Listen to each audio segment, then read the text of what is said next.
Bonjour à tous et bienvenue dans ce Ciné des Manches un peu spécial. Comment dire qu'il est spécial? C'est une espèce de crossover entre le RDDT et le Ciné Dimanche. C'est assez incroyable. On est en partance là tout de suite maintenant pour Toulouse, pour ceux qui ont la ref. On était chez Léna, on dira pas où t'habites, mais dans une très grande villa. C'était très chouette. On était Vraiment, accueillis comme des coqs en pâte. de ouf. On a même eu droit à des citrons en trompe-l'œil. Et des bonbons, il y avait 1 kg, il reste 200 grammes.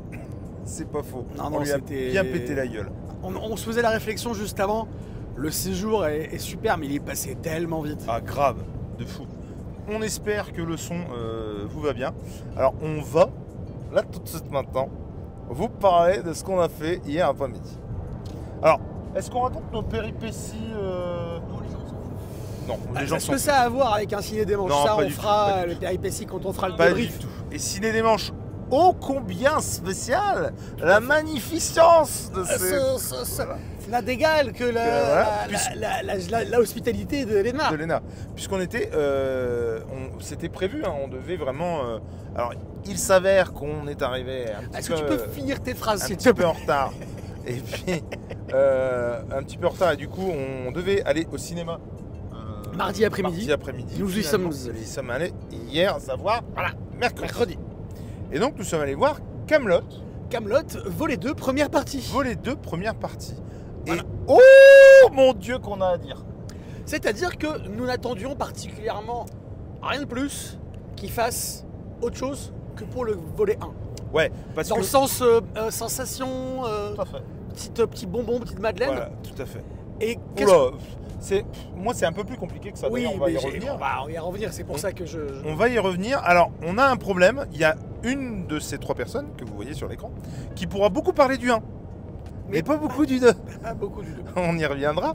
Mais du coup, ce que je vous propose, mes petits lapins, c'est de revenir sur le 1 avant d'embrayer sur le 2. Tout à fait. Mais attention, sans spoil.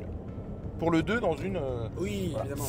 Le premier, évidemment, on a le droit de spoiler comme des bâtards, parce qu'on est bâtards. Donc en gros, c'est voilà, ceux qui ne veulent pas être spoilés du 1, bah déjà, Ah, dégagé, quoi. c'est un peu con de venir sur. On va pas se mentir, c'est un peu con de venir sur le 2 si vous n'avez pas vu le 1. C'est ça. Mais du coup, on va spoiler. Et donc, oui, voilà, vu qu'on n'a pas le temps, nous, on est notre corps glisse ailleurs, quoi. C'est quoi le... On n'a pas le temps. Pas le temps. Mon esprit glisse ailleurs. Voilà, et du coup, c'est pour ça qu'on enregistre sur le chemin pour Toulouse. Et surtout, pour checker un peu Léna pour pas qu'elle parte en dinguerie dans les discussions. Au moins là, elle a un thème. Et puis vous la voyez très concentrée. Donc, voilà. Parce qu'elle conduit, Léna. Bah, évidemment. Et qu'est-ce qu'elle conduit bien. Oui. Non, oui, elle conduit bien. Elle conduit bien. Elle a pas vu Jules faire opiner non de la tête, mais... Léna, jamais j'aurais fait un truc pareil. bah, de toute façon, c'est dans la boîte. Bon, alors, Oui. mon cher, non, Nico. on va donner la parole à la chef. La chef. Ah, si, là, voilà. Celle qui survit Oui, en en temps d'apocalypse. Voilà. Léna, qu'avais-tu pensé du 1? Déjà, étais-tu fan de la série? Alors attends, non, avant qu'on entende cette voix douce et suave qui est la tienne, on rappelle quand même qu'il y avait le débrief avec Titou sur la chaîne. Qui arrivait bien après... Ouais, grave. KV1. Mais en tout cas, vous pouvez aller en description checker notre Voilà, avis sur le 1, un peu plus détaillé, surtout avec Titou. Ouais. Et là, on aurait bien voulu l'avoir, mais il n'était pas dispo, il était en vacances, le beau. Léna, qu'avais-tu pensé? Déjà, es-tu fan de la série et qu'avais-tu pensé de Kaamelott, premier volet? J'aimerais beaucoup que tu me tendes le micro, voilà, c'est parfait. Alors, j'avais rattrapé la série en fait pour aller voir le premier au cinéma. Ah ouais? Parce que je n'avais vu que des épisodes de manière un peu Épisodique. éparse. Et voilà, épisodique quand j'étais tombé dessus. Et ça m'avait pas transcendé au point que je m'arrête et que j'enchaîne les épisodes. Ouais. Et donc je devais y aller avec deux copains montpelliérains de votre connaissance. Et donc je m'étais dit je vais quand même rattraper la série histoire de savoir de quoi ça parle. J'avais beaucoup aimé la série. Tout ne m'avait pas fait rire. Il y avait certains personnages que je trouvais moins marrants que d'autres. Mais j'étais le fan absolu de Guenièvre et de Perceval et Caraloque bien sûr, comme tout le monde je le pense. Et par conséquent, Bon, c'est pas grave, les messieurs de la gendarmerie ne s'offusqueront pas que nous soyons en train d'enregistrer. Ils ne verront pas en fait. Voilà, et donc j'avais quand même hâte. J'étais un peu hypé parce que je venais de tout m'enchaîner, donc j'avais hâte de voir ce premier volet. Et j'avais passé un bon moment, mais sans plus.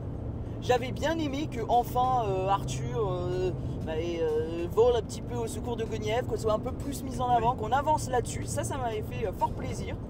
J'avais été un peu déçu de la prestation de nos chers Perceval et Caradoc, qui m'avait fait bien plus marrer dans la série que ce qu'il ne m'avait fait marrer dans le film. Mais voilà, j'avais passé un bon moment. Pas à la hauteur de certains épisodes, mais j'avais passé un bon moment.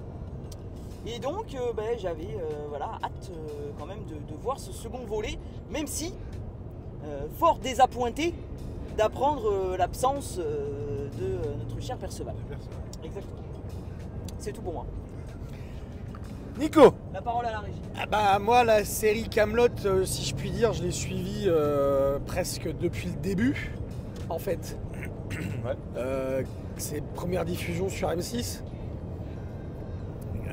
Je suis un fan absolu de la série, j'adore. Enfin, je suis pas un fan hardcore, parce que les fans hardcore de Kaamelott, Tu es fan sans être fanatique. Ouais, c'est ça, j'adore quoi. C'est-à-dire que pour moi c'est une, comme je disais tout à l'heure en off, c'est une petite Madeleine à chaque fois que je tombe sur un épisode sur Sister. Je le regarde ou j'en regarde plusieurs et moi j'adore la verve des personnages. J'adore cette galerie de personnages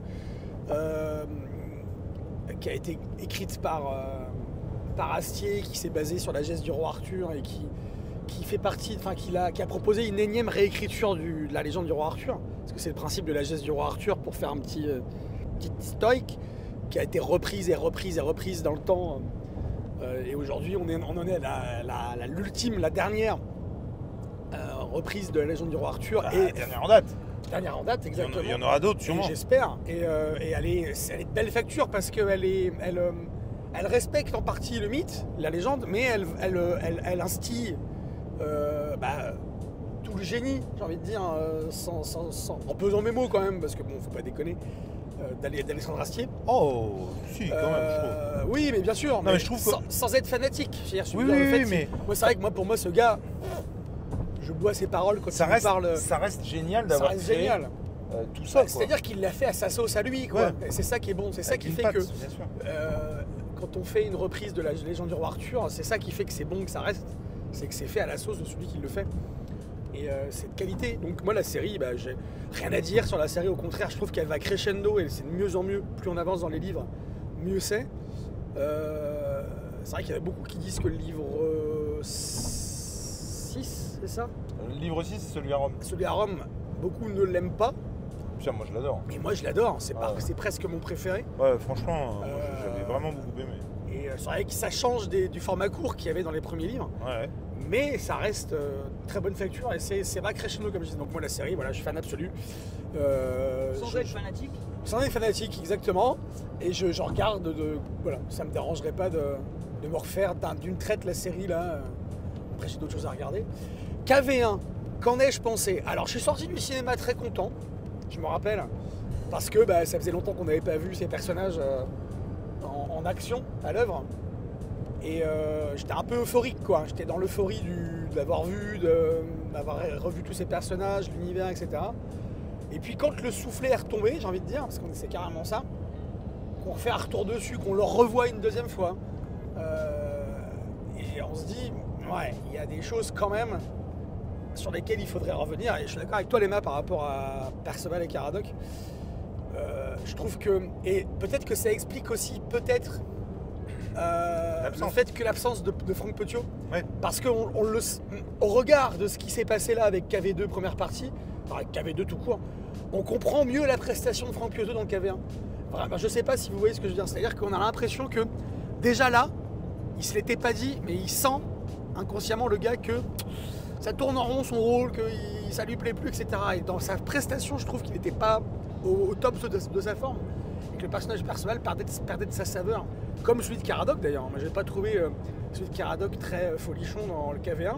Je l'ai trouvé meilleur dans le KV2, ça en parlera. Mais je dirais même plus. Ouais.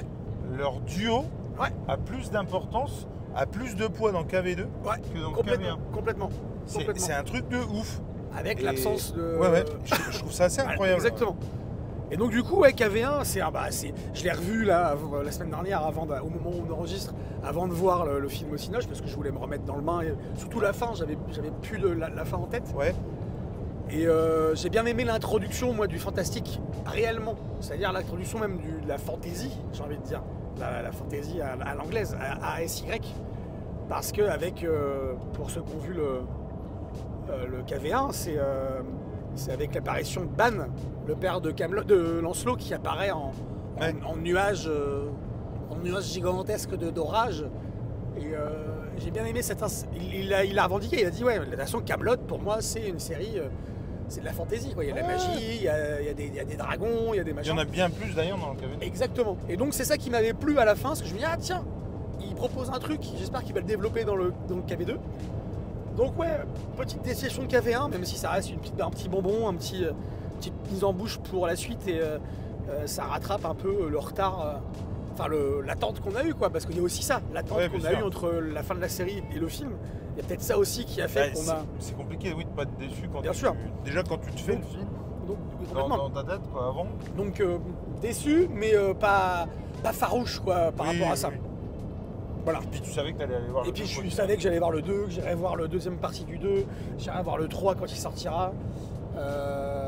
Et je regarderai tout ce qu'Alestier fera autour de Camelot et le projet de série qu'il a, qui n'a rien à voir avec l'univers Camelot qu'il a en tête et qui va concrétiser bientôt apparemment. Donc ouais, content de voir les personnages, l'univers, puis c'est toujours un plaisir de les revoir, même si après aussi les méchants, Lancelot, ceux qui sont restés avec Lancelot à Camelot, j'ai pas trouvé ça folichon dans KV1. J'ai trouvé que c'était plat, c'était manqué de rythme. Et il y a des choses, on l'a dit, hein, si vous allez voir la vidéo qu'on a fait avec Titou. Les Burgondes, je me demande ce qu'ils foutaient là, pourquoi ils ont été traités, enfin le traitement qu'en a été fait. Il y a eu des choses intéressantes par rapport à ça, mais bon bref, globalement j'étais content de retrouver les personnages, même si j'ai trouvé qu'ils manquaient de verve, tous, en termes de rythme et en termes de réappropriation de leurs personnages, les acteurs, que j'ai pas retrouvé justement dans KV2. KV2, oui. J'ai trouvé qu'ils avaient... voilà, ça y est, la machine était lancée quoi. Donc voilà. Bon alors je vais pas redire tout ce que vous avez dit parce que de toute façon je suis d'accord avec vous sur la série. Moi c'est vraiment un truc que j'ai suivi presque. C'est très bizarre comment j'ai accédé au truc parce que je me souviens vraiment m'être dit mais attendez, mais vous êtes sérieux là, on voit que c'est son père et que c'est son frère et presque me dire mais qu'est-ce que c'est que ce truc quoi au début. Et j'aime beaucoup la légende arthurienne depuis que je suis tout gamin et j'ai vu les films qui s'y rapportent, tout ça. Complètement, pareil. Et vraiment, moi, quand ça s'est arrivé, j'ai trouvé ça vraiment incroyable, quoi. Et cette idée, en plus, d'instaurer au fur et à mesure, que ça prenne une autre dimension, d'instaurer au fur et à mesure un récit de fond, quoi, avec toute la légende arthurienne en toile de fond. Ces dialogues qui sont si savoureux, et puis des punchlines, quand même. Ouais. Et des phrases qui restent, et sans être fanatique. Bah oui, ça m'est déjà arrivé de replacer des répliques de Camelot. Et puis ça, c'était pareil, je t'en avais parlé. Big up à ma proviseur adjointe qui, du coup, en plein conseil de classe, effectivement, elle a une phrase, on se regarde et on comprend qu'en fait, on est tous les deux fans de Camelot, quoi. Et du coup, c'est très très drôle. Et donc, ouais, non, moi, la série, ça a été vraiment un truc de fou. J'ai adoré son évolution. Je crois que c'est le livre 5 ou 4, où vraiment on est dans la dépression. Ouais, livre 4, ça commence vraiment. Où il part vraiment à l'aventure pour justement trouver sa descendance. Et ouais, j'ai trouvé le tournant vraiment ouf. Et l'arrivée de la réponse que j'ai trouvé fascinante, littéralement. Et puis oui, cette saison à Rome, avec ce dernier épisode incroyable où on revient sur Arthur, quoi. Et non, j'ai trouvé ça mais excellent. Vraiment, de bout en bout. Là où je suis un peu plus sceptique, c'est que oui, ça a duré des plombes, oui, il y a eu des trucs, oui, il y a eu de multiples réécritures, c'est un truc vivant et qui change au fur et à mesure. Ça a ses bons côtés et ses mauvais. Et il a longuement aussi parlé de séries qui devaient avoir le jour, qui s'appelle Camelot Résistance, que moi j'aurais vraiment Ouais, moi, c'est bien pareil. voulu voir. Ouais. Il avait même sorti un logo quoi. Ouais. Quand il pense, c'est assez fou. Là, il en reparle aujourd'hui sous forme de bouquin. Ouais, non, moi vraiment, c'est un univers, une œuvre que j'adore. Kaamelott KV1, j'avais, enfin plutôt KV1, ouais. J'avais évidemment des attentes. J'étais ressorti de la salle de cinéma déçu. Pas comment dire, je me suis pas senti bafoué. Parce que ça, pour le coup, je trouve qu'Astier il est honnête là-dessus. C'est-à-dire que il arrête pas de dire à corps et à cri que effectivement, quoi qu'on en dise, c'est sa version de Kaamelott. Quoi qu'on en dise, on peut ne pas aimer, mais on peut pas dire que c'est pas Kaamelott, quoi. C'est évidemment Kaamelott. Et donc ce côté-là, j'aime bien. Pour autant, effectivement, dans le premier, moi, il y avait des trucs que j'avais surkiffé et d'autres vraiment, mais qui m'avaient gavé. Moi, le Robobrawl. Ouais, ça, par contre, j'ai revu que c'est c'était cafou. wow, C'était chiant comme la mort. Il a essayé avec le Robobrawl qu'on visualise un jeu du Pays de Galles. Ouais, parce que c'est vrai qu'à chaque fois on en entend parler sans vraiment le voir à l'œuvre, le bazar. Et là, j'ai trouvé qu'il s'est un peu chié. Je pense aussi que c'est la prestation des acteurs aussi. Même eux, on a l'impression qu'ils savent pas quoi faire, qu'ils savent pas où aller. Et puis ils sont pas appropriés le truc, quoi. Puis il y a un truc vraiment qui était hyper bizarre dans KV1. On en avait parlé dans la vidéo, mais les costumes, qui étaient vraiment trop caricaturaux. Enfin, c'était compliqué. Tu sentais aussi qu'il avait fait avec ce qu'on lui avait filé comme pognon. Hein. C'est-à-dire que les effets spéciaux, notamment Kaamelott en CGI, des fois ça passait pas top. Les nouveaux personnages, t'avais un peu l'impression qu'on amenait des nouveaux personnages pour en amener des nouveaux, mais qu'au final, c'était pas non plus dingo, quoi. Ouais. Parce que même si je suis tout à fait d'accord qu'il faut mêler l'utile à l'agréable, et puis que c'est très cool de ramener des membres de la famille d'Astier, bon, il y a des moments, ça va bien, quoi. Et après, moi, les jumelles qui sont censées être les filles de Caradoc, mais qui sont les filles d'Astier, je les trouve très cool et je trouve que ça marche vachement bien. Y compris dans KV2 d'ailleurs. Mais ouais, j'étais ressorti déçu. Je trouvais pas ça. En fait, la conclusion qu'on avait eue, c'est que le problème d'Astier, c'est qu'il s'est pas délégué. Pour moi, en fait, c'est pas un. C'est pas un réalisateur. Ouais, voilà. Je le dis vraiment pas. Je le dis pas sans. Comment dire. Méchamment, quoi. C'est vraiment. C'est un constat, quoi. C'est un constat. Je trouve qu'il est tellement bon dialoguiste. Et je trouve qu'il y a une différence entre mettre en scène et réaliser. Ouais, bien sûr. C'est pas la même chose, quoi. Et ouais, je trouve qu'il s'attarde sur des trucs techniques qui n'ont pas trop de sens. Il n'y a pas un plan, que ce soit dans KV1 ou KV2 d'ailleurs. Il n'y a pas de plan, audacieux. Tu vois, c'est pas pour moi du grand cinéma. Mais on va y revenir, hein, parce que dans tout ça, il y a du positif. J'ai adoré, mais ça, c'est comme un copain, tu sais, que tu revois des années plus tard et ça match tout de suite. Le premier, il y a vraiment ce côté-là, quoi. Ce côté, tu retrouves des gens que tu as adoré et puis un ton que tu as aimé aussi. Et puis, ouais, il y a des fulgurances parce qu'il y avait, je me souviens des interactions avec Guenièvre, t'en parlais tout à l'heure, Léna, mais ça marche vachement bien. Lancelot, je l'avais trouvé mais tout naze, hein, très clairement. Il y avait des nouvelles têtes que je trouvais assez folles et puis qui donnaient un nouvel élan, pour autant avec des perspectives, et ça aussi on en reparlera, comme Sting et sa protégée. C'était vraiment bien foutu. Et puis ouais, d'autres trucs qui tombent un peu à plat. Bon, le duel à la fin, c'était pas à la hauteur du truc, quoi, tu vois.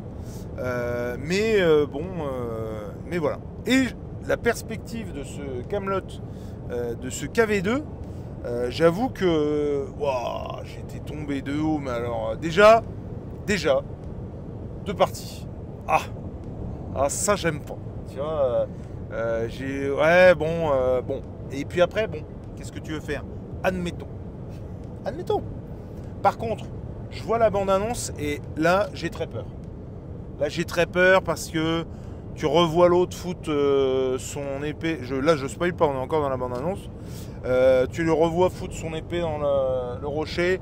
Bon, t'as envie de dire ça va bien, quoi. Ça, on l'a déjà eu. allez, on y va, quoi.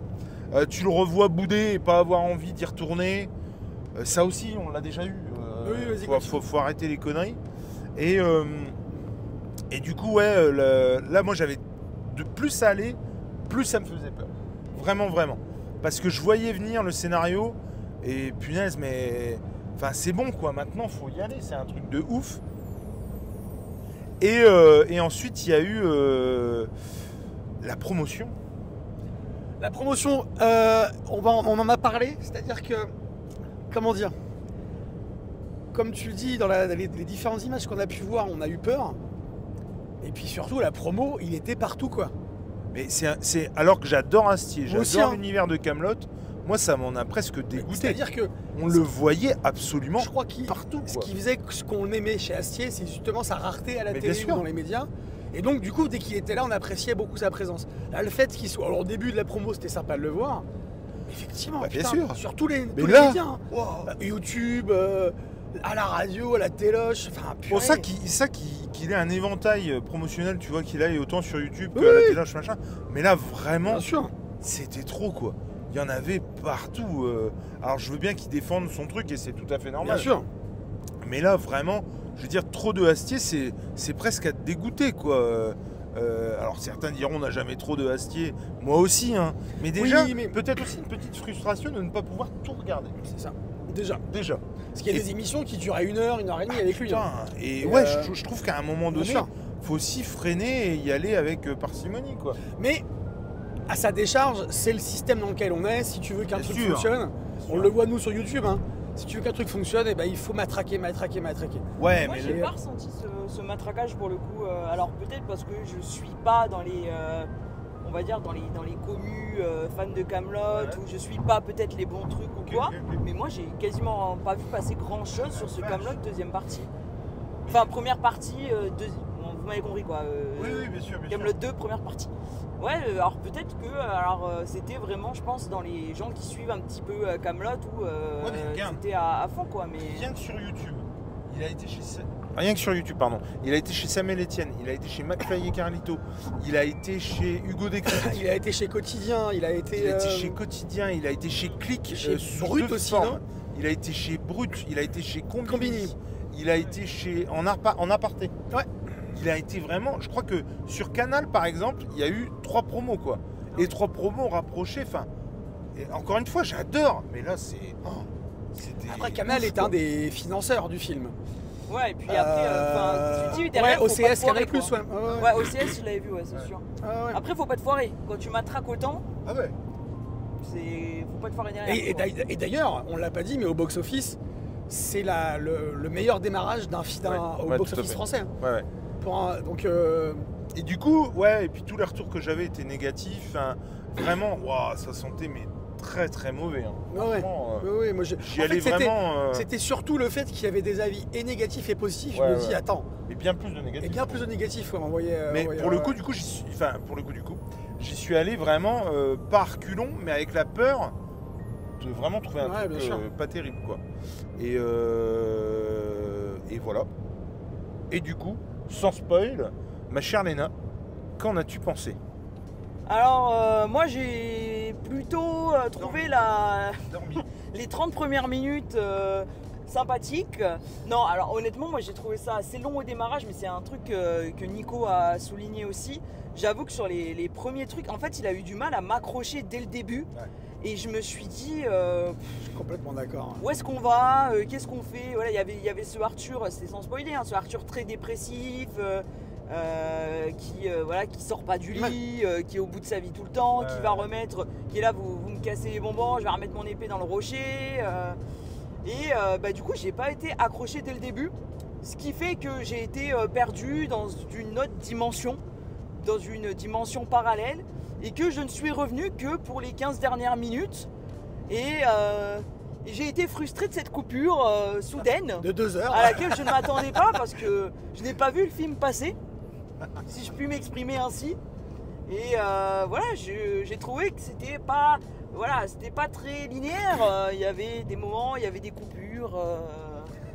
Voilà, Des absences. des absences de conscience qui font que voilà, il y a des personnages que je n'ai pas vus. à mon grand dame. Alors... C'est des personnages anti. Ah bah ouais. Ah, non, mais ouais, c'est. J'ai pas vu Alain Chabat. Il y avait Alain Chabat dans le film? Ouais. Ok, lui je l'ai pas vu. Il est pas beau. C'est anecdotique. C'était Ouais, je l'ai pas vu. Non mais voilà. Alors j'ai hâte de savoir un peu plus ce qui se passe dans ce film. On va t'en parler. Non mais moi je suis d'accord avec toi par rapport au début. C'est-à-dire j'ai eu peur un peu au début. On en a parlé hier soir quand on est revenu du film. Évidemment. Et le fait que le début ça patine un peu, c'est un peu. On a l'impression, tu sais, que ça. Il avait acheté des nouvelles grolles et puis il a du mal à s'y faire, son pied a du mal à s'y faire. Et puis une fois que c'est bon, une fois que les ampoules sont passées, on est parti. Moi j'ai adoré l'idée. Ça m'avait fait peur d'ailleurs dans la promo. Je parlais de promo tout à l'heure. Quand il parlait des quêtes des personnages, je me dis putain, ça va partir dans tous les sens. Ça va être hyper chiant parce qu'en fait on va pas raccorder les uns aux autres. Et en fait, putain. C'est hyper bien fait, je trouve, le système. Une fois qu'ils partent en quête, c'est là où le film commence. Enfin, voilà. Moi aussi, je suis parti en quête. Et j'ai trouvé justement de ce point de vue-là que c'était vraiment bien trouvé l'idée. Mais qu'est-ce que c'est long au début. Bah déjà, c'est un film qui dure 2h30. 2h30, mais... c'est ça. C'est un film, c'est une première partie d'un film. Ouais, c'est assez fou. Hein. Qui est censé être un film. Et je suis assez d'accord, et ça, on va l'évacuer tout de suite, mais je suis assez d'accord avec ça, c'est-à-dire que pour le coup, évidemment qu'on s'y attendait quand même à une fin abrupte, puisque c'est la première partie. Bien sûr. Et on a souvenir d'autres films qui ont été comme ça, qui se sont finis en autre boudin, hein, clairement, puisque... Mais moi, je m'attendais à un cliff, ouais, pareil. Un cliffhanger pour le coup, et alors certains diront, ouais, si... non, arrêtez vos conneries, non. C'est pas un cliffhanger comme moi je l'entends, pour le coup, et... ouais, j'ai trouvé vraiment que... Je veux dire, elle aurait pu couper la scène d'après ou la scène d'avant. Enfin, vraiment...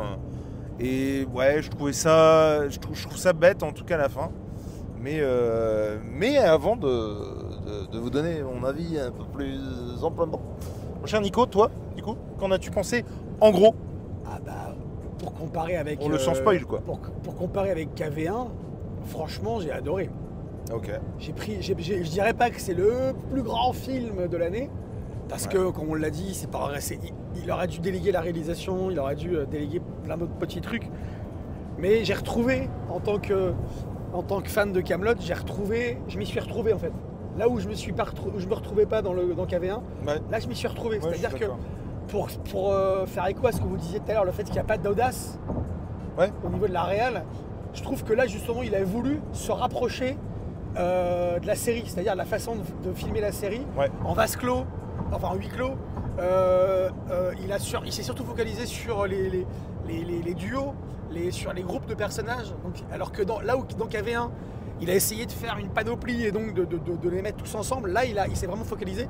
Et les quêtes y ont contribué beaucoup. Le fait de se focaliser sur un groupe de personnages, sur un duo ou sur un trio.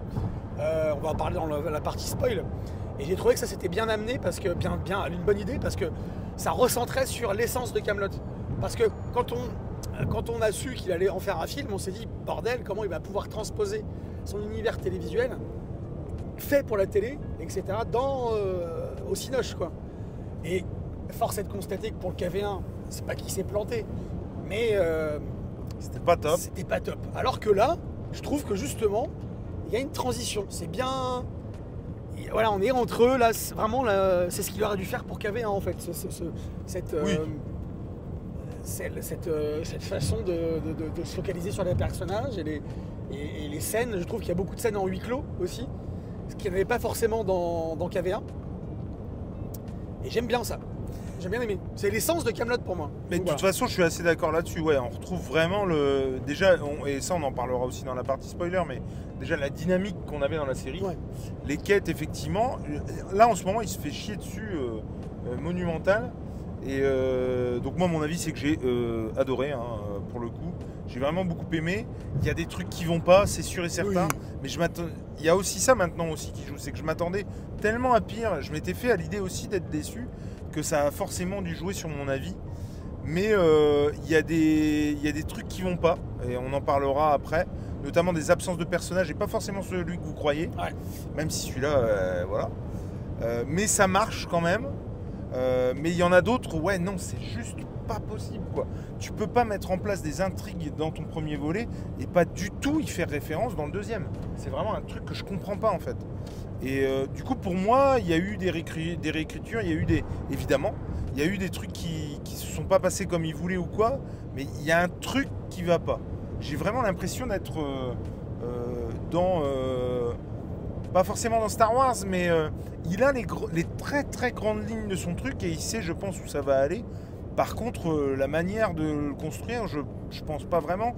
Et ouais, alors on parle, je pense vraiment que KV3 n'est pas écrit, enfin, tu vois, et je me trompe peut-être, hein, et si je me trompe, voilà, tant mieux, top. Mais ouais, je sais pas, il y a un truc, il y a des trucs quand même qui fonctionnent pas pour autant. Ah ouais, non, je vais pas bouder mon plaisir, les punchlines sont là. Et plus que dans le KV1 d'ailleurs. Ah ouais, les punchlines sont là. Nico a beaucoup plus rigolé. Les personnages, ah moi aussi. Hein. Ah bah oui, on a... Les personnages sont là, la dynamique, comme on l'a dit, parce qu'il y a des personnages qui se retrouvent, d'ailleurs avec en inversé, ça aussi on en parlera dans la partie spoiler. Mais je trouve qu'il y a des personnages qui sont réhabilités. On parlait tout à l'heure de Lancelot. Mais vraiment, je trouve que il a plus de... Il y a plus d'ampleur, il est plus profond. Ouais, il est carrément quoi. Enfin, et puis voilà, il est évidemment pas dans la même situation. On arrive à te faire, comment dire, presque à te retcon le personnage dans le sens où on lui fait faire des trucs qu'on n'a pas vu dans le volet 1. Et ça marche. Ouais, donc non, il y a vraiment des trucs hyper positifs. Et puis d'autres, des retours de personnages aussi qu'on a connus dans KV1 notamment. Et puis d'autres, ouais, où il y a un goût de moins bien. Mais en tout cas, le rythme, les répliques, les dialogues, je les trouve vraiment... Il y a bien plus de dialogues qui resteront dans KV2 que dans KV1. Ouais, complètement. Ça, c'est clair. Et puis, effectivement, dans ce qui va pas, c'est, ouais, pour moi, la fin, parce que... ouais, t'as envie de savoir la suite, évidemment, mais bon, ça aurait pu être, je trouve, plus épique bien sûr. Dans le truc. Et puis tu parlais des quêtes, je trouve que les quêtes sont inégales. Il y a vraiment des quêtes qui sont bien, qui marchent bien, puis d'autres où vraiment tu te dis mais c'est foutage de gueule quoi. Ouais. Enfin, mais du coup voilà, moi ouais, vraiment ouais, des problèmes de temps aussi. On en parlera dans la partie spoiler, mais... Ouais, dans le terme d'ellipse. Bah, puis même, tu peux pas faire... si on te dit qu'il faut tant de temps pour faire un voyage, ça peut pas le syndrome Game of Thrones. Ah mais c'est complètement ça, hein, très clairement. Alors là, carrément. C'est complètement ça. J'y ai pensé de fou, quoi. Et ouais, voilà. Mais moi, j'ai passé un super moment. Ouais. J'ai plutôt hâte de le revoir, alors que le premier... Ouais, j'étais pas... En tout cas, je suis bien plus emballé. Et aussi, pour faire écho à ce qu'on disait tout à l'heure, je trouve vraiment qu'il y a plus ce problème de costume. Ah non, clairement. Je trouve que déjà, on retrouve les costumes de Kaamelott. On retrouve les costumes de la série, ouais. Et puis, les costumes sont moins extravagants. Ça marche beaucoup mieux. Et ouais, non, moi, j'ai surkiffé, quoi. Ah ouais, moi, c'est pareil. J'ai vraiment... moi, bonne séance. Très bon moment. Je suis sorti vraiment ravi de ce que j'avais vu. On aurait, j'imagine, pu faire mieux, mais dans ma tête, ça aurait pu tellement être pire aussi. Bien sûr. Donc non, vraiment, moi très très hâte de voir le deuxième volet, et enfin la deuxième partie, pardon, et du deuxième volet, et puis de voir le 3, quoi. Après, je vois pas bien comment il peut faire sans l'absence, enfin, avec l'absence plutôt de Perceval dans le 3. Je pense qu'il y sera, franchement. On ouais, va pas fermer la porte, Franck Petiot. Oui, bien sûr. Et peut-être que justement, Astier, il est pas con. Il va prendre en compte le fait qu'un de ses personnages principaux, enfin qu'un de ses acteurs principaux sur la série, a émis des doutes quant au développement de son personnage. Il va y travailler. Et puis, il y a une autre chose, c'est que dans la légende du roi Arthur, Perceval, il a un rôle quand même à jouer. Même si... et puis... ouais, il a un rôle à jouer, peut-être qu'il va rencontrer le roi pêcheur, je ne sais pas. Donc c'est ça qui est encourageant. C'est qu'il ne peut pas faire une réécriture de la geste arthurienne sans Perceval. Ouais. Il peut en tant que au cinéma, il peut s'en passer. D'ailleurs, dans le film, il est présent, hein, Perceval. Hein, le personnage de Perceval est présent d'une autre manière. On en reparlera dans la partie spoil, mais ouais. Et puis même, il y a un autre absent aussi, dont on n'a pas parlé, tout le monde le sait, hein, il apparaissait pas dans la liste du casting. Oui. C'est Yvain. Et moi, j'avais l'impression de l'avoir vu dans le deuxième volet. Dans le premier volet, non. Non, mais je me suis peut-être... Non, il y est pas non plus. Hein. Mais en tout cas, ouais, plutôt bonne surprise. Ouais, très clairement. Et nous, on vous invite à le voir, en tout cas, à vous faire votre propre avis. Complètement. Et puis, Léna, du coup, tu iras le voir aussi pour te faire ton propre avis. Je retournerai peut-être pas le voir au cinéma, mais je le regarderai un jour, assurément. D'accord. On va passer à la partie spoil. Donc tous ceux qui n'ont rien envie de savoir, ou presque, vous vous barrez maintenant, parce que maintenant on va tout défoncer en termes de spoilage. Bon, ce Camelot, volet 1, volet 2, pardon, partie 1, machin. Même pour le nom du film, il a trouvé un truc, enfin tu vois. Il faut qu'il... Ouais. Tu vois, c'est... Bon. C'est une qualité, mais c'est aussi un défaut de sa part, tu vois. Je rebondis tout de suite par rapport à ce que je disais tout à l'heure.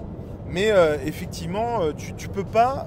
t'as l'impression que le truc est presque indépendant du 1, que tu fais 2 pas en arrière, que tu avances, machin. Je vais d'abord parler des trucs négatifs pour ma part. Oui. Mais c'est vrai qu'il y a vraiment ce côté-là. Je parlais tout à l'heure du fait de replanter l'épée. Putain, mais tu l'as déjà fait 250 000 fois. Arrête. C'est bon, t'en as marre, tu machin, soit arrête d'hésiter, quoi. Et là, je parle du personnage, mais aussi d'Arthur, quoi. Ouais. C'est pas possible. Astier. Franchement, d'Arthur et d'Astier, du coup. Et je trouve ça vraiment relou. Les quêtes, c'est pareil, tu nous l'as déjà fait 250 fois. Bon, là, admettons, d'ailleurs, les personnages, les anciens personnages le disent. Nous, c'est bon, on a déjà donné. Oui, mais c'est ça qui est bien, c'est qu'il y a une Pourquoi pas. Et puis alors, pour le dire tout de suite, parce que on en reparlera, mais le fait, pour moi, une quête, tu pars et tu y trouves quelque chose que tu n'étais pas venu chercher, en fait. C'est-à-dire que ça peut être la confiance en soi, le goût de l'aventure, ça peut être plein de trucs. Bon. Mais ouais, force est de constater qu'il y a des quêtes qui le font. Tout le groupe avec justement les filles de Caradoc, ça marche bien. Ça marche très bien ça. Ouais, moi j'ai trouvé ça très très cool. Par contre, avec le chevalier sèche là, et puis l'autre qui veut buter son frère, tout ça. Ouais, mais pourquoi vraiment? J'aurais bien aimé savoir pourquoi vraiment. Est-ce qu'on le saura à un moment donné? Et en fait, moi c'est ça qui me frustre, c'est que tu sais pas si tu le sauras à un moment donné. À mon avis, on est plutôt vers oui, on va le savoir, parce que c'est une première partie d'un film. On n'est pas dans un film qui va avoir une suite. Là, on est vraiment dans un film où on a des éléments qui nous manquent. Et je pense qu'on va avoir des réponses à KV2, deuxième partie. Et moi, je suis pas frustré par rapport à ça. C'est pas ces choses-là qui m'ont... au contraire, je me dis, on va avoir la réponse après. Les quêtes vont continuer. Il va y avoir un revirement. Voilà. Et pareil, je trouve que tu peux pas aborder des personnages dans le premier volet sans les réaborder dans le deuxième. Alors, c'est vrai. Oui, effectivement, on parle de Lot, d'Orcanie, mais on parle pas de Père Blaise. Enfin merde, Père Blaise, quoi, tu vois. Moi, j'étais deg, vraiment. Christian Clavier et le jurisconsulte, ça marchait vachement bien, cette scène est incroyable. Elle fait partie des très bonnes scènes avec des bonnes punchlines. Ouais. Vous connaissez ma loyauté, si, hein, j'en ai aucune. Ça, il y a vraiment plein de trucs qui vont rester et ça marche super bien. M'évanouit, t'en entends pas parler. Sting, merde, on lui a donné un lopin de terre sur le royaume de l'ogre. Normalement, ça aurait pu être le truc, parce que normalement ça se fait pas. Hein. Les dieux sont pas contents normalement. Donc ça aurait pu être aussi. Oui, mais à la fin du 1, il y a un revirement. Le personnage joué par Sting, c'est pas qu'il redonne le lopin de terre à Arthur, c'est qu'il lui dit je suis votre serviteur. Bah oui, et Arthur lui fait, enfin je sais plus si c'est Arthur ou un autre personnage qui fait, on ne peut pas diviser le royaume de l'ogre, sinon on est puni par les dieux. Je suis complètement d'accord. Donc en fait, c'est pas Arthur qui lui a donné, Dans le KV1, à la fin, il lui dit d'ailleurs, le personnage joué par Sting, je sais plus comment il s'appelle, il lui dit je suis avoué de service. Ouais, n'empêche que je suis d'accord avec toi, mais n'empêche que J'aurais pu jouer là-dessus. Je trouve ça fort qu'on n'en entende absolument pas parler. Quoi. Une deuxième partie. Ouais, d'accord, mais. Enfin, je trouve Ça... ça. 2h30 de film. Ouais, mais donc, voilà. T'as le temps de le caser. Quoi. C'est ça, je trouve ça vraiment bête, quoi. Après. Donc voilà, et pour autant, il y a des trucs, encore une fois, qui marchent vachement. Donc là, en fait, on retrouve Arthur qui est complètement dépressif. Oh mon Dieu. On a eu peur.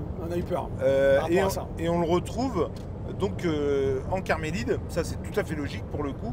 On le retrouve en Carmélide parce qu'il a pu où crécher, il a défoncé Kaamelott. Et moi, j'aime beaucoup les personnages de Carmélide, notamment évidemment l'éminent Léo Dagan et Dame Célie, qui sont mais au taquet.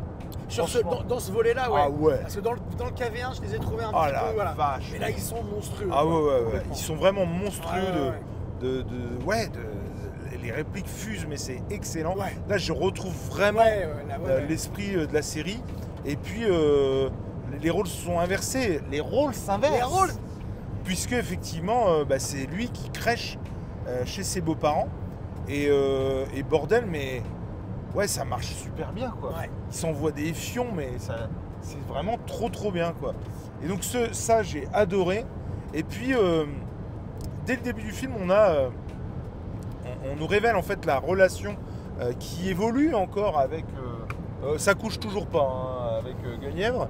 Mais il y a un moment donné, donc Guenièvre est attaquée par les dieux, puisqu'elle se prend la foudre. Et d'ailleurs... ça, je l'ai vu. Ouais. Et j'ai eu très peur parce que elle saigne des oreilles, tout ça. Moi, je me suis demandé s'il n'allait pas lui arriver un truc, quoi. Et il dit ah la vache, je pensais pas qu'ils oseraient se prendre à quelqu'un qui m'est cher en parlant de la reine. Et du coup, je trouve ça super bien, quoi. Enfin, c'est émouvant en ce moment-là parce que c'est autant émouvant que le comment. Elle l'entend pas. Ouais, elle l'entend pas. C'est l'acte manqué ultime, quoi, suprême. Et parce qu'elle se rend pas compte qu'il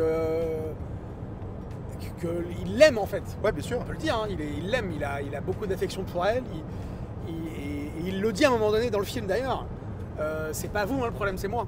Oui. Et donc il la réhabilite quelque part parce que pendant toute la série, quasiment. Le problème, c'est moi, je pense que c'était surtout par rapport à la fertilité. Oui, mais aussi par rapport à l'envie qu'il a pas de. Enfin, même avec ses maîtresses, il n'a plus envie apparemment. C'est-à-dire qu'elles sont là. Elles sont là. Il aurait pu en profiter. Les jumelles du roi pêcheur, elles sont là. Et il a un peu en profité, effectivement. D'ailleurs, c'est elle qui lui propose. Bien sûr. De porter l'héritier, parce que effectivement, ça aussi, c'est vachement bien. L'héritier est remis sur le tapis. Et vraiment, c'est vraiment, ça devient un sujet central. Enfin, ça redevient en tout cas un sujet central. On comprend qu'il n'a jamais quitté vraiment... le centre des discussions parce que Dame Célie à un moment donné dit à la mère d'Arthur et à la tante d'Arthur que moi je lui en parle 3 fois par semaine. Ouais, bien sûr. Et je lui bassine avec ça. Donc on sent que le truc est pas... Il était absent du KV1, mais en substance... Oui, c'était en fond. C'était en fond, voilà, c'est ça. Et c'est ça qui est intéressant comme tu dis, parce que c'est quand même central dans Kaamelott aussi. Et puis l'apport de nouveaux personnages. Ouais. Alors, quand je dis nouveaux personnages, déjà c'est du KV1. Moi, le retour de Clovis Carnillac et de Gallienne, je trouve que ça marche super complètement bien. L'humoriste qui est avec eux, Redouane Bougara, c'est ça? Bougara, ouais. Et ça marche, oui. C'est ce qu'on se disait hier, autant il y a des répliques qui marchent pas top que d'autres qui marchent super bien. Donc voilà, c'est vraiment dans l'ensemble, ça marche, quoi. Thomas VDB, qui est absolument extraordinaire. Moi, dès que je l'ai vu, je l'ai entendu. J'ai fait qu'est-ce que j'adore ce personnage. Il fait partie de ces personnages où vraiment, comme Gallienne ou comme Cornillac, t'as l'impression qu'ils ont toujours été dans l'univers de Kaamelott, quoi. Moi, j'ai vraiment adoré.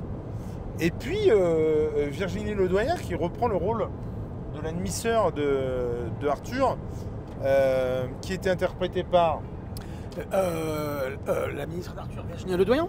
Oui, mais du coup, l'ancienne. À l'ancienne, j'ai pas le nom. Je Désolé. me souviens plus. Mais en tout cas, pareil, il fallait vraiment quelqu'un avec qui ça marche. Le maquillage aidant, ça passe. Ouais, complètement. Sa voix, je pensais pas que ça le ferait autant. L'actrice avait une voix très particulière. Et du coup, j'avais un peu peur que ça passe pas.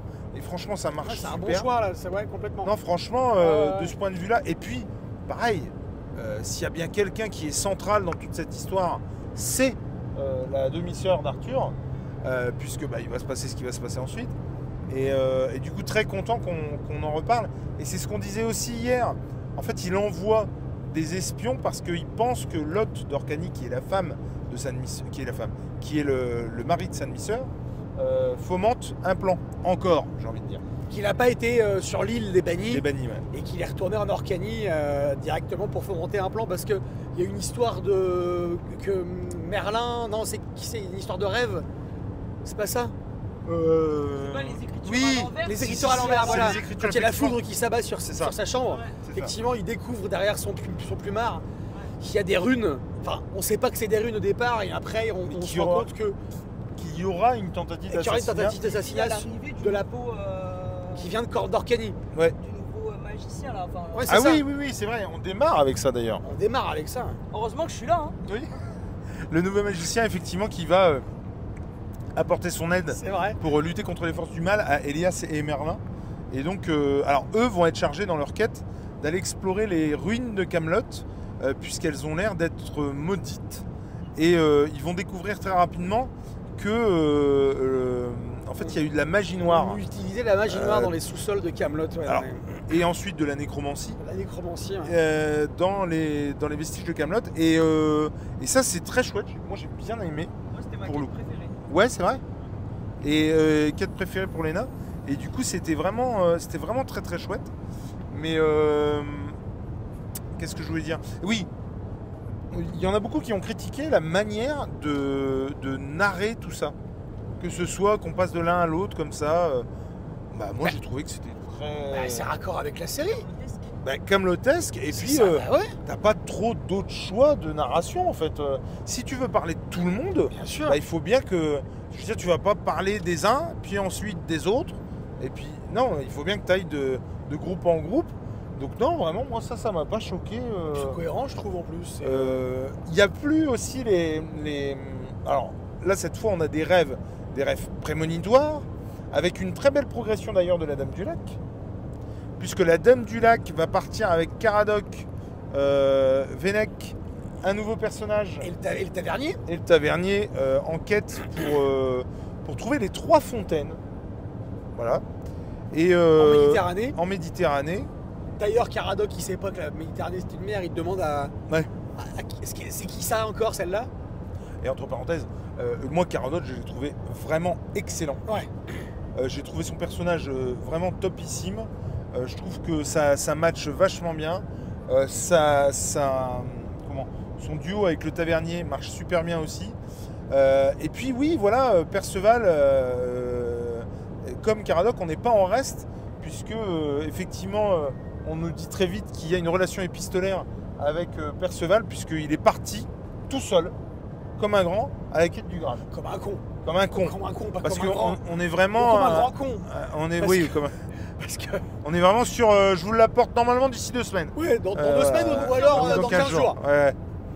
Et du coup, ouais, c'est cohérent avec le personnage qui se barre d'un seul coup, qui se prenne la tête avec Caradoc. Oui, et puis qui c'est vient. la relation épistolaire est d'autant plus intéressante, même si je trouve qu'elle aurait mérité d'être étoffée ou d'être menée d'une autre manière. Mais c'est d'autant plus intéressant que on sait que Perceval ne sait ni lire ni écrire.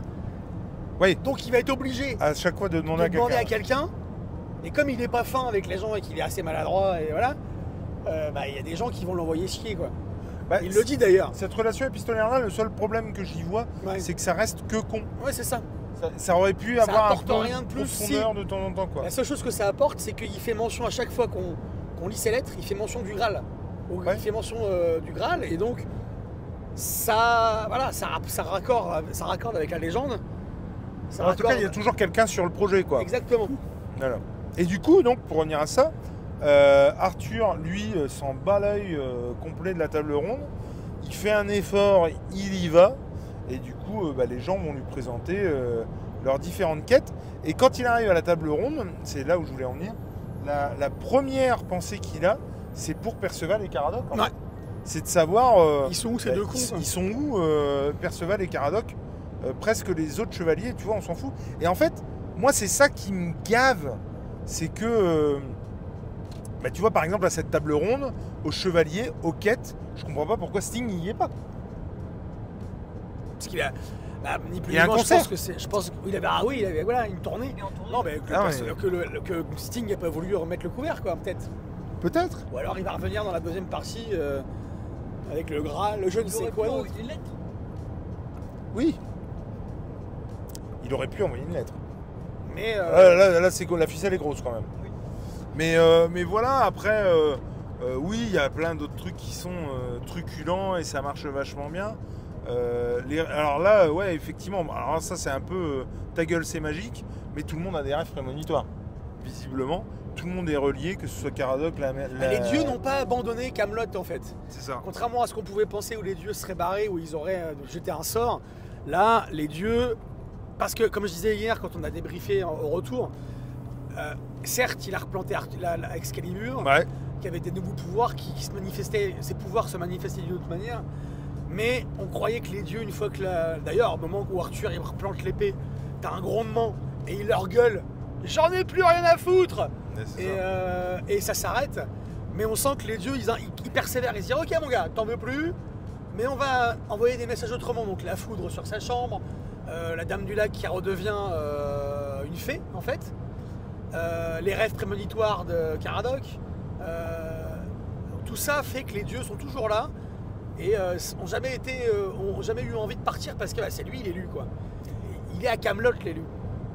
Non mais c'est ça. C'est intéressant je trouve de ce point de vue là, cette idée là. Et Lancelot qu'on retrouve dans sa forteresse, en tout cas dans les ruines du château de Bannes, où il voit son père vaporeux, où on apprend par la réponse qui revient lui donner instruction que son père était en fait un con. Un débile profond et puis un débile profond, un gars pas avec peu de conviction quoi. Ouais voilà. Genre à un moment donné dans le film, justement la réponse dit à Lancelot mais votre père, et à un moment donné je sais plus qui est arrivé, il lui a dit ici c'est chez moi, votre père il est parti faire ses valises et il se barrait, et c'est sa garde qui a été le rechercher pour lui dire ah ouais qu'est-ce que tu fous. Il est con comme une porte. Donc con comme une porte, donc ça désacralise aussi dans l'imaginaire de Lancelot, le père qui était censé être celui qui lui a donné qui lui a donné un couteau. Le père quoi, l'image du père. Complètement. Oui, l'image de père, oui, complètement. Mais en tout cas, ouais, ce Lancelot-là, je le préfère largement à KV1. Ouais, non, mais c'est clair. Complètement. Et puis déjà, il a un peu plus à jouer quand même. KV1, il était insipide. Et puis, il n'est pas en monocorde. Mais par contre, bon, tu vois, en fait, il met une arme, tu vois, pour rivaliser avec Excalibur, très clairement. Et alors, autant l'idée de la faux, je trouvais ça très sympa. C'est très bizarre de dire ça, mais c'est complètement ça. Et bon, la triple faux, moyen. Bah, c'est le Triskel, hein. Oui, c'est vrai. Ça ressemble au Triskel, ça ressemble à la Trinité. Bien sûr. Il y a de l'idée, tu vois. Ils sont trois. Enfin, ouais, non, je trouve pas ça déconnant. J'ai trouvé que je me suis posé la question qu'est-ce qu'il va en faire de ça. Parce qu'en fait, on le voit. Pour l'instant, il n'en fait rien, cette nouvelle arme. Même magique en plus, manifestement. Et donc, effectivement, tout ce petit monde-là part en quête. J'ai eu un bâillement et ça va. Non, mais on n'a pas beaucoup dormi. Non, moi, je baille 250 fois. Depuis, on n'a pas beaucoup dormi, donc. Non, ça va, t'inquiète, vous inquiétez pas. Et du coup, nous, on travaille un peu pour elle. Là, on fait sa radio. C'est quand même dingue. Et non, mais voilà, qu'est-ce qu'on peut dire d'autre Moi, j'ai aimé. Alors, je sais pas si tu les as vus ces références-là. Je sais pas si c'est des références. Mais quand Arthur se rend sur le lieu de la table ronde, la nouvelle table ronde. Ah oui. J'ai vu du Star Wars. Luke Skywalker qui revient, et puis qui n'a pas envie, mais qui revient quand même. Le côté Excalibur qui replante, c'est un peu le sabre laser Bien que Luke sûr. Skywalker n'a pas voulu de Rey. La façon aussi, l'habillé, l'accoutrement d'Arthur. Oui, Et oui, puis, ça fait très Star Wars. Ça fait très Star Wars à ce moment-là, et j'ai trouvé que c'était le petit clin d'œil était sympatoche, quoi. Ouais, non, Et c'est là aussi où tu te rends compte, c'est ce que je me suis dit quand j'ai vu ça, que dans Star Wars, t'as aussi des références à la légende arthurienne de ouf. Ah bah bien sûr. Évidemment. Et c'est justement le miroir là avec Camelot, c'est intéressant, je trouve vraiment cette réponse en fait qu'il y a. Et voilà. Même s'il m'a pas déplu, Vennec, j'ai beaucoup aimé aussi. Je l'ai préféré quand même dans KV1 pour le coup. Bien sûr. Je trouvais qu'il tirait son épingle Mais du jeu. il a un rôle à jouer parce que c'est lui Ah oui. qui retourne en Carmélite pour prévenir Arthur et Guenièvre que il y a Caradoc et machin là qui sont Tout à en fait. mauvaise posture. Ouais, vous voyez Sachant pas. qu'il s'est passé 3 mois entre les deux quoi. Par exemple, C'est ça. moi, L'ellipse elle est ouf quoi. Pardon. La scène du début avec les 3 magiciens où le nouveau essaye d'expliquer, il raconte son histoire, vous savez. Il raconte, et puis il y a 36 000 détails avant Ouais, qu'il ouais, en ouais, vienne. ouais. J'ai trouvé que c'était lourd au bout d'un moment, les interventions, de toujours dire. Tu sais, je sais plus ce qu'il dit exactement, mais à chaque Ouais. fois c'est on n'y croit pas, gna gna gna, ou de remettre en question toutes les 30 secondes. Ouais. J'ai trouvé que c'était pas drôle, le comics de répétition marchait Ouais, là pas, il marchait pas. et Ouais. que c'était lourd au bout d'un moment, quoi. Ok. C'est pour ça que tu t'es endormi d'ailleurs. C'est exactement ça qui m'a endormi. Enfin, Ah. je suis pas endormi, hein, je suis parti dans Oui, une. non, voilà, oui. Mais non, après moi, Elias, Merlin, j'étais bien content. Ouais. Puis même le côté, comment il s'appelle, mince, j'ai plus son nom, mais en tout cas le nouveau sorcier qui vient effectivement recruter Merlin comme le C'est ça. plus grand enchanteur, tu vois. Donc c'était assez drôle. Mais Après- parce qu'il est c'est un grand enchanteur. Mais bien sûr. Le problème, c'est que ce qui est intéressant, c'est que il y a beaucoup de gens qui disent qu'il y a des contradictions justement dans la série. C'est que c'est un clampin lambda qui passe pour un escroc. Mais en fait, le gars, il a du potentiel, quoi. Il a quand même Eh élevé oui. Arthur, il a fait élever Arthur par un connard. Bah ouais, non, mais c'est clair. Et puis, il est dans la geste arthurienne.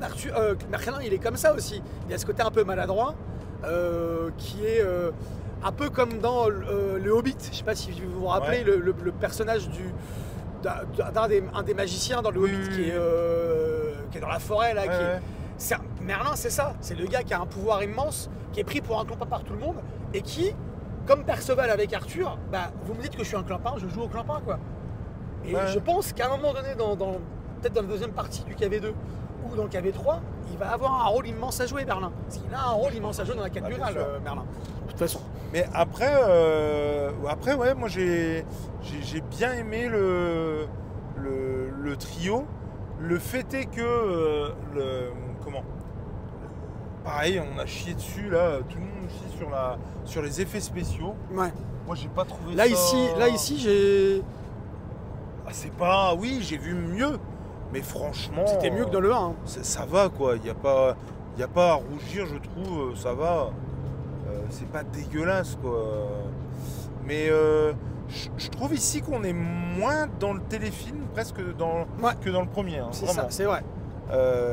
Est-ce que c'est du cinéma? Est-ce que ça vaut le fait d'être au cinéma? Je sais pas. Est-ce que ce serait aussi bien passé sur ma télé? Je pense que oui, très clairement. Mais je trouve en tout cas que ça essaie moins de faire du cinéma que dans le premier. Et je pense que c'est ça qui passe, paradoxalement. Oui, bien sûr. Et qu'est-ce qu'on a d'autre comme personnage? La mère de Arthur, Ouais.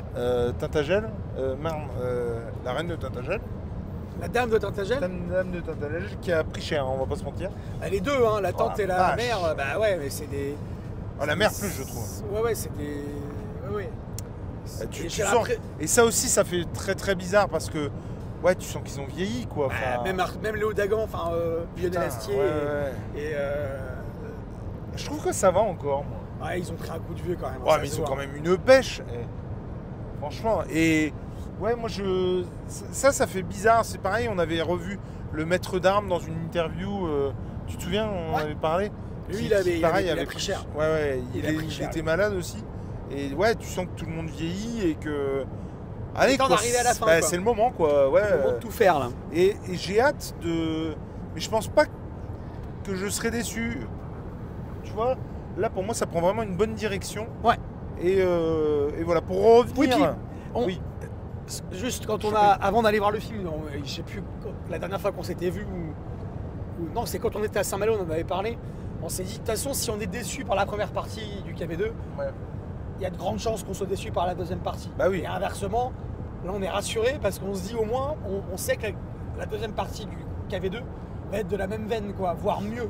Ça peut pas être moins bien. Oui, mais ça n'enlève pas les réticences que j'ai. Tu vois, sûr, le fait qu'on reparte en arrière, qu'on refasse ce qu'on a déjà fait. On n'ira pas reculons, quoi. Ah bah là, j'espère pas. Hein. On n'ira pas reculons. Franchement. Voilà. Mais bon, donc revenir de quête, on en parlait tout à l'heure, mais effectivement, il y en a, elles sont pas toutes égales sur le sujet. Le fait est qu'effectivement, Caradoc se fait prendre par des brigands, j'imagine, complètement. sur une île, l'île des Trois Fontaines, j'imagine. Et puis cette fin, avec cette scène post-générique, où en gros, je crois que c'est Arthur qui est réveillé. Il fait une épreuve de Koh-Lanta. Non, mais il est réveillé par un rêve. Ouais. Et en même temps par, comment il s'appelle, Vennec, qui vient lui apprendre que Caradoc est prisonnier. Et dans son rêve, la coque du bateau se perfore. Et dans la scène post-générique, tu le vois dans l'eau. Tout seul, sous l'eau même. Et puis à un moment donné, tu le vois, une image sur Arthur dans l'eau, et qui est surpris. Ouais, qui est surpris par ce qu'il voit, ouais. Parce qu'il voit, donc on ne sait pas ce qu'il voit. Est-ce qu'il voit Guenièvre en train d'agoniser? Est-ce qu'il voit le Graal? Est-ce qu'il voit, je sais pas. Est-ce qu'il voit un portail? Est-ce qu'il voit... Parce qu'il n'y a pas de, il y a rien qui transparaît sur autre que cet effroi qu'il a en regardant cette chose-là dans l'eau. Mais c'est vrai que du coup là, autant sur le premier, je n'étais pas forcément impatient de voir le 2. Autant là, j'ai très envie de voir le 2. C'est pareil. Et oui, du coup, scène post-générique où tu te demandes, mais attends, mais c'était un rêve, pourquoi, comment, un peu bizarre. Ouais. Et du coup, j'avoue que j'aurais préféré, moi, qu'il se soit vraiment passé un naufrage et que tu les vois abandonnés au milieu de la mer. Ouais, ça aurait pu être le cliff de fin et je trouve personnellement que ça m'aurait bien plus plu comme fin. Mais ne boudons pas notre plaisir. Moi, j'ai passé un excellent moment. J'ai passé un très bon moment aussi. En compagnie de toute la bande et de toute la péripétie. Mais encore une fois, ouais, il y a des défauts, il y a des absences, il y a des qui pèsent et pas que, quoi. Enfin, franchement, pour ça, c'est assez compliqué. Ça reste en mi-figue, mi-raisin. Mi-figue, mi-raisin et mi-figue, remi-raisin sur derrière. Certains points, quand même. Merci Ouais. d'avoir écouté et d'avoir regardé cette émission hors série à brûle pour point du Ciné Dimanche. Nous vous invitons, quoi qu'il arrive, à vous faire votre propre opinion et à aller voir Kaamelott, deuxième volet, première partie. Et puis qui sait, peut-être vous croiserez Léna ou pas. On vous fait de gros bisous. Allez, bisous. Ciao, ciao. À bientôt. Bye.